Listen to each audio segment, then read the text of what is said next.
Brilliant stuff. Right. I don't know if you can tell, but I'm single.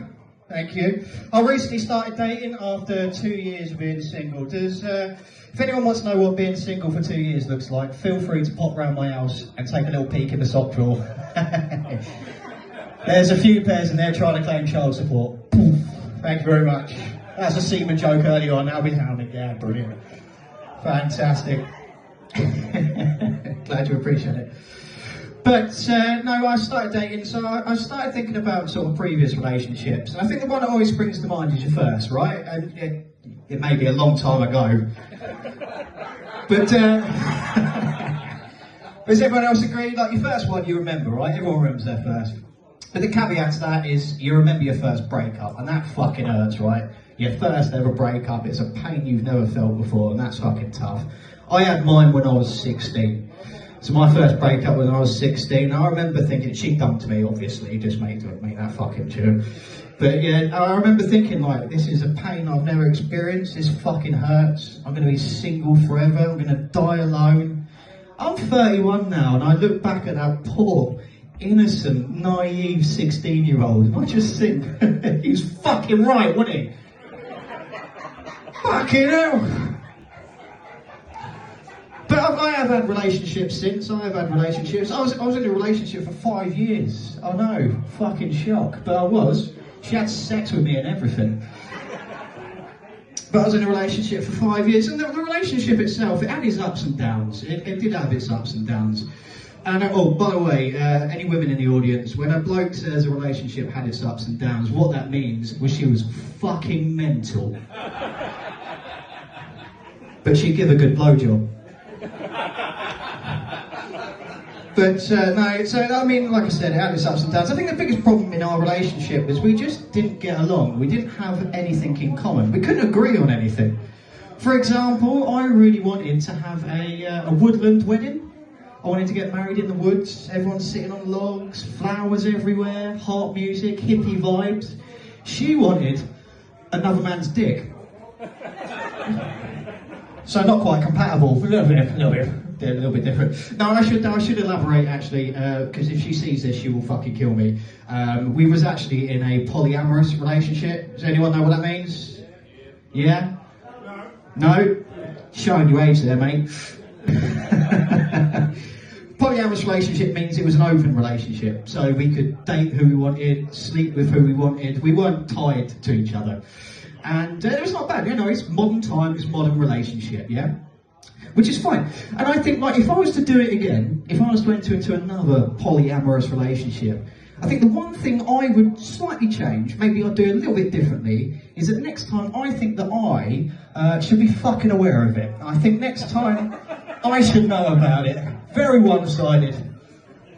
But no, she used to do this thing as well. I don't know if anyone's experienced this. She used to do this thing called backhanded insults. I don't know if anyone's experienced this. I am looking at the women in the room, because it's usually them.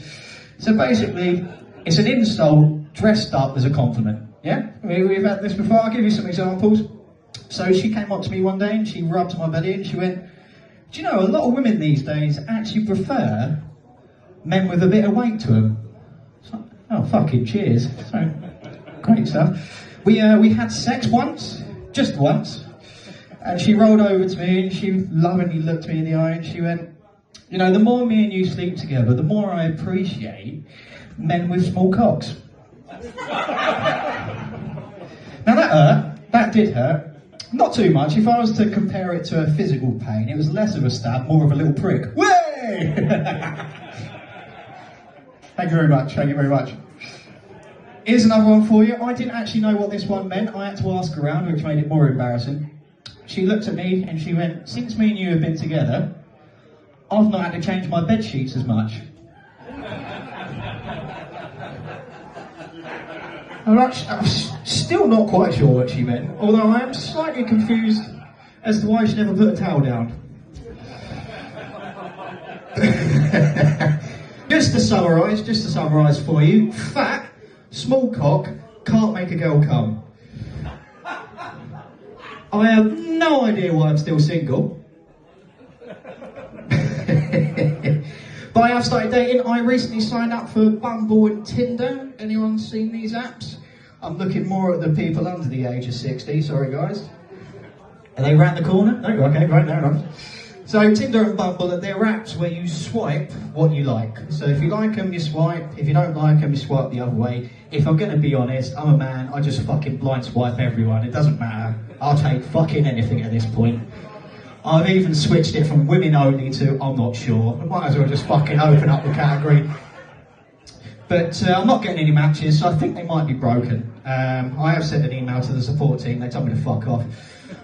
But no, I signed up for the dating websites, and it reminds me of something I used to do as a child, and I think people might be able to relate to this. We're all of a certain demographic. But when I was a kid, at Christmas, I used to sit down at the dining table and flick through the Argos catalogue, circling everything I wanted. And then the big day would come, wouldn't it? And you'd go downstairs, like, what have I got? What have I got? You'd open up the door and there'd be fuck all there. Oh, some context, sorry, my parents were Jehovah's Witnesses. Thank you! Fantastic stuff. No, but I have started dating. I actually went on a date, or I should probably specify actually, I am looking for a woman without a penis. I don't know if anyone's dating these days, but you've got to fucking specify. It's a fucking grey area these days. I got a bit caught out actually the other day. I was in here actually. I started talking to a girl. No. And we had a lot in common. One thing led to another. She came back to mine, started taking off her boxers. That should have been the first clue. That should have given it away. And we realised we had one more thing in common. Small cocks. And couldn't make each other come. Thank you! Right, let's bring on our last comedian. What do you reckon?